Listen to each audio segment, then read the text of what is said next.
કલયુગ કેવો છે ને કલયુગમાં માનવની દશા કેવી છે તો કે ઈહ ઘોરે કલો પ્રાયો જીવશાસુરતામ ગતામ ક્લેશાક્રાંતસ્ય તસ્યૈવ શોધને કિમ પરાય કે આ કલયુગની અંદર એટલા ક્લેશ, એટલા આક્રાંત, એટલા ઝઘડા, એટલા ક્રોધ, એટલા વ્યવહાર, ઘણા તો નવા નવા વ્યવહારો આવે છે. કેમ? ક્યાંય કોઈ પ્રથા ના હોય ને કોક કઈક નવું લઈ આવે. આ પણ પ્રથા છે, પાછા એમાં લાગી જઈએ કે આ પ્રથા એ પૂરી કરવી પડશે. પણ આ ક્લેશ, કેવો ક્લેશ? રોજનો સંસારનો ક્લેશ, જેમાં અસંતોષ છે, જેમાં અશાંતિ છે, એ ક્લેશ, એ આક્રાંતતા, એ ક્રોધ હૃદયમાં જે છે એને દૂર કરવા માટે ઘણા બધા સાધનો કરવા છતાં પણ એ છૂટતા નથી. એને છોડવા માટે શું કરવું જોઈએ? શ્રેયસામ યદ ભવેત શ્રેયમ પાવનાનામ ચ પાવનમ કૃષ્ણ પ્રાપ્તિ કરમ શશ્વત સાધનમ તદ્વદાધુના. શ્રી કૃષ્ણની પ્રાપ્તિ કરાવે એવું સાધન. શ્રેયસામ યદ ભવેત શ્રેયમ, શ્રવણમાં જે શ્રેષ્ઠ છે, પવિત્રમાં પણ પવિત્ર, પાવનાનામ ચ પાવનમ, પવિત્રમાં પણ પવિત્ર હોય અને કૃષ્ણ પ્રાપ્તિ કરમ શશ્વત, જે શાશ્વત રીતે શ્રી કૃષ્ણની પ્રાપ્તિ કરાવે છે એવું કયું સાધન છે? અમને એ સાધન સંભળાવો. અને એ સાધન સંભળાવવા માટે સૂતજી મહારાજ જ્યારે શ્રોતાઓનો ભાવ જુએ છે, શ્રોતાઓનો ભાવ કેવો છે? હૃદયમાં કૃષ્ણ પ્રત્યે પ્રેમ ના હોય તો ભાગવતની કથાનું શ્રવણ થાય નહીં. ભલે અહીંયા આવીને બેસો, શ્રવણ ક્યારે થાય? જ્યારે હૃદયમાં પ્રભુ માટે પ્રેમ હોય. અને પ્રેમ કેવો હોય? નિષ્કામ. આપણને બધાને ભગવાન માટે પ્રેમ છે, પણ સકામ પ્રેમ છે. હું આ કરીશ તો પ્રભુ મારી આ ઈચ્છા પૂરી કરશે. આ કેવો છે? સકામ પ્રેમ. પણ જ્યારે નિષ્કામ પ્રેમ હોય કે બસ મને પ્રભુ માટે પ્રેમ છે, તો પ્રભુ કૃપા કરે અને શ્રીમદ ભાગવતનું શ્રવણ કરાવે, શ્રીમદ ભાગવતનું પઠન કરાવે.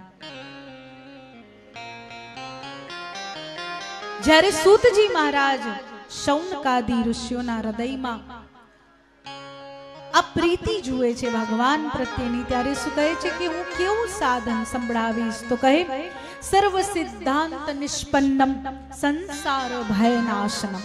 કેવું સાધન છે? સર્વ સિદ્ધાંત નિષ્પન્નમ, બધા પ્રકારના સિદ્ધાંતો, સંકલ્પો દૂર કરવા વાળું, અને સંસાર ભયનાશનમ. આ સંસાર પણ એક ભય છે. આપણે કેટલા બધા ભયમાં જીવીએ છીએ ને. એક માત્ર ભય, ડર, એક માત્ર એવો અવગુણ છે, એ જો જીવનમાંથી નીકળી જાય, જીવન જીવાઈ જશે. ભય કોને લાગવો જોઈએ ને ભય ક્યારે લાગવો જોઈએ? પાપીને ભય લાગવો જોઈએ. જે નિરંતર પાપમાં રત રહેતો હોય એને ભય લાગવો જોઈએ. ભય ક્યારે લાગવો જોઈએ? જ્યારે મનમાં કુવિચાર આવે, કંઈક ખોટું કરવાનો વિચાર આવે, ત્યારે ભય લાગવો જોઈએ. એ સિવાય શા માટે ભય લાગે? ઘણા બધા લોકોને હું સાંભળું છું, બાળકને એક આંખ ભયની રાખવી પડે.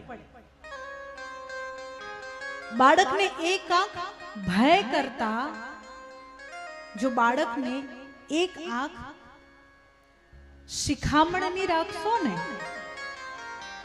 એક આંખ ડિસિપ્લિનની રાખશો. મને લડે છે ડરાવવા માટે નહીં, મારામાં ડિસિપ્લિન આવે એના માટે. મને મારા મમ્મી કે પપ્પાએ કંઈક જોરથી કહ્યું, મને કંઈક કરતા રોક્યો કે રોકી, શાના માટે? કે મારા જીવનમાં ડિસિપ્લિન આવે એના માટે, હું જીવનમાં કંઈક શીખું એના માટે. એના માટે બાળકને સમજાવવું પડે. એ સમય ગયો જ્યારે બાળકને બુદ્ધિ 12 વર્ષે આવતી હતી. આ તો સમય છે 2 વર્ષે તો બાળક તમને શીખવાડતો થઈ જાય છે કે નહીં? આ એ સમય છે. તો પછી 2 વર્ષે એને ડિસિપ્લિન કેમ ના શીખવાડી શકીએ? એ જ બાળક જ્યારે એમ કહે ટ્વિંકલ ટ્વિંકલ લિટલ સ્ટાર તો કેવી મજા આવે છે ને, ઓ મારું બાળક ઇંગ્લિશ બોલે છે. એ બાળકને એમ શીખવાડી શકીએ કે તું એ પણ ગા, ગોવિંદ બોલો, હરિ ગોપાલ બોલો. એ બાળકને શીખવાડી શકીએ શ્રી રામ જય જય રામ. એ તો જાતે શીખી જશે. ઘણા બધા માતા પિતા મારા તો સંપર્કમાં છે એટલે હું તમને કહું છું, ખોટી પણ હોઈ શકું, તમે બધા એવા ના પણ હો, પણ ઘણા બધા લોકો એમ છે કે જ્યારે એક મારો એવો સ્વભાવ છે, એવો સ્વભાવ હોવો ના જોઈએ પણ મારો એવો સ્વભાવ છે કે બાળકની વાત આવે તો હું ઘણા બધા માતા પિતાને મોઢે ટોકી દેતી હોઉં છું કે આ તમે ખોટું કરો છો, આના બદલે આ કરો. તો 1-2 જણ છે એવા સંપર્કમાં કે બરાબર બાળક આમ જેમ ફાવે એમ બોલવું, જેમ ફાવે એમ કરવું, લાફો મારી દેવો, વાળ ખેંચી લેવા, તું આમ જા તું તેમ જા, બધું બોલે ને આમ બરાબર આનંદ લે, હા હા કેવું સરસ બોલે છે. એટલે હું એમ કહું કે પછી મોટું થઈને આવું બોલશે તો જો દીદી આમાં શું છે ને એ તો શીખી જશે. એ નહીં શીખે, એ નહીં શીખે. ખબર પડશે જ્યારે 20-25 વર્ષનું થશે ત્યારે. પછી આવીને એમ કે બેસ છાનમાની મમ્મી તને ના ખબર પડે તો શું કહીશું? પલ્લું પકડીને રડવા બેસીશું, અરે મને આમ કહી દીધું, તને જરાય વિચાર ના આવ્યો. પણ એ જ્યારે 2 વર્ષનું હતું ને એમ બોલ્યું ને કે બેસી જા મમ્મી, ત્યારે એક લગાવી પડે. ના લગાવી હોય તો એને કહેવું પડે કે આ ખોટી વાત છે. 1 વાર 2 વાર 3 વાર મોઢેથી કહો, 4થી વાર તો ચમત્કાર બતાવવો પડે. એ ભય નથી, એ શિક્ષા છે. અને એ ચમત્કાર બતાવીને એવા રૂડ ના થઈ જશો કે મારીને પછી બાળકને એક બાજુ ફેંકી દીધું કે જા હવે રડ્યા કર. ના,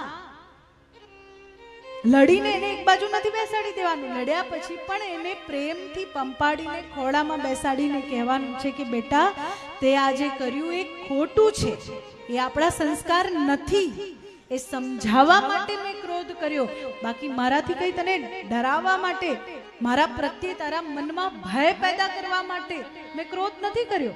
બાળક સમજે છે, બાળક જેટલું સમજે છે એટલું કોઈ નથી સમજતું. કેમ કે બધું જ એના માટે નવું છે, બધું જ એને શીખવાનું છે. પછી 12-15 વર્ષે તો એમ કે ઉભા રહો હું તમને શીખવાડું, મને ગૂગલ કરવા દો,